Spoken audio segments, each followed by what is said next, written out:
pada tahap metabolisme. Nah, sebelum kita bahas tahap pertama ini terlebih dahulu, nama saya Francisca dari Mariana nomor absen 5. Kenalkan nama saya Komang Rifa Juliana absen 8. Saya pengacara di Bestari absen 15. Saya pengacara Randa absen 34.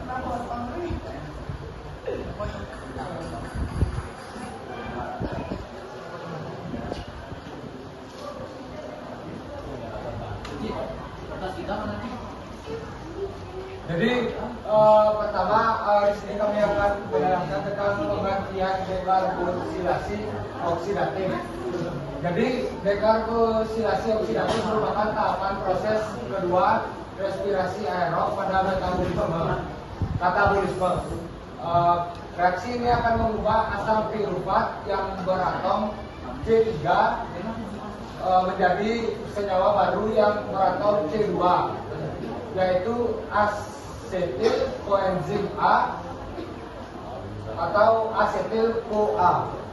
Adapun bahan yaitu 2 asam pirufat. 2 asam pirufat ini akan menghasilkan 2 asetil CoA, 2 NADH dan juga 2 CO2. Dekarboksilasi oksidatif dilakukan pada mitokondria, tepatnya di matriks, karena mitokondria berfungsi sebagai penghasil energi. Sedangkan pada respirasi aerob hasil akhirnya berupa energi.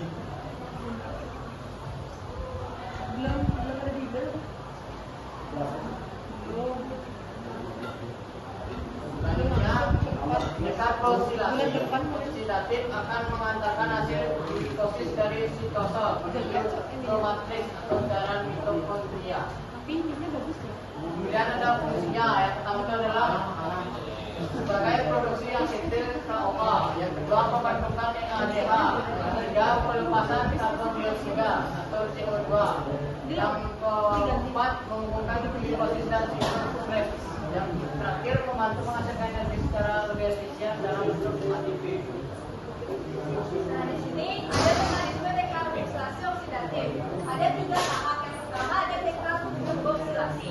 Nah, asam pirufat akan mengalami dekarboksilasi. Hal ini menjadikan suatu gugus karboksil hilang sebagai CO2 dan akan berdiskusi keluarga. Tahap ini juga dapat dikatakan sebagai proses pelepasan CO2 dari asam pirufat.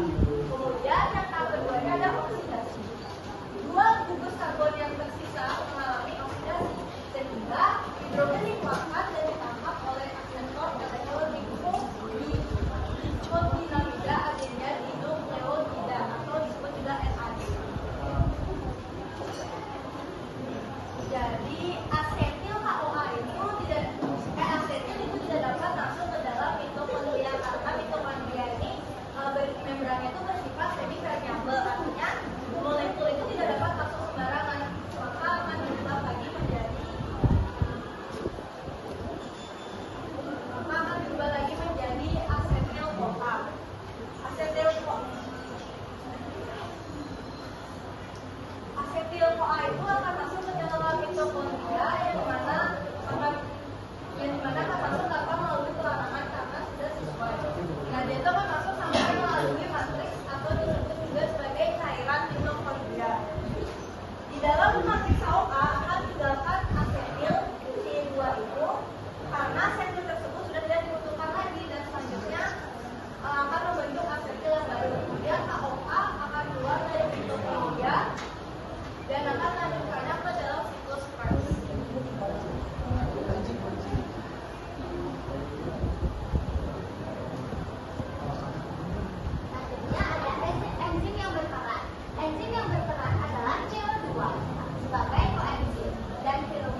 halusinasi lagi.